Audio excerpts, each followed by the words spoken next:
விஜய் அவர்கள் இன்னைக்கு தமிழ்நாட்டோட சிஎம்ஆ பதவி ஏற்றிருக்காரு. இனிமே அவர் வெறும் விஜய் இல்ல, மாண்புமிகு முதல்வர் விஜய் தான்.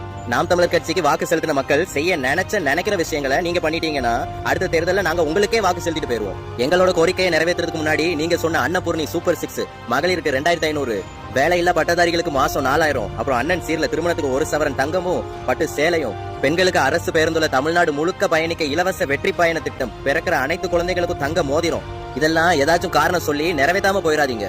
பொதுவா 200 யூனிட் மின்சாரம் இலவசம்னு அறிவிச்சுட்டு இப்போ 500 யூனிட் கீழே பயன்படுத்துறவங்களுக்கு மட்டும் தான் 200 யூனிட் இலவசம்னு மாத்தியாச்சு. இந்த மாதிரி பொய் வாக்குறுதி கொடுத்து ஆட்சிக்கு வரதெல்லாம் திமுகவோட முடிச்சுக்கணும். திமுகவுக்கு மாற்றுன்னு சொல்லிட்டு வந்து நீங்களும் அதே பண்ணலாமா? நீங்க சொன்னதெல்லாம் முதல்ல நிறைவேற்றுங்க, அதுக்கப்புறம் எங்க கோரிக்கைகளை கேட்டு நிறைவேற்றினா போதும். எங்க கோரிக்கைகள் என்னன்னா, சமூகத்துல நடக்கிற குற்றத்தை குறைச்சி கல்வி மருத்துவத்தோட தரத்தை உயர்த்தி மக்களுக்கு இலவசமா கொடுங்க. தமிழ்நாடு முழுக்க மரம் நடுங்க, கனிம வளங்கள் கொள்ளை போகாம தடுங்க, விவசாயி உற்பத்தி பண்ற உணவுப் பொருளுக்கு உரிய விலையை வாங்கி கொடுங்க, பெண்களுக்கு எதிரான பாலியல் குற்றங்களுக்கு மரண தண்டனை கொடுங்க, வேலை இல்லாத படிக்காத மக்கள் 2 பேருக்கும் வேலை கொடுங்க, அவங்க வாழ்க்கை தரத்தை உயர்த்தி கொடுங்க, காவேரி நதிநீர் பிரச்சனைக்கு தீர்வு வாங்கி கொடுங்க, கச்சத்தீவை மீட்டு கொடுங்க.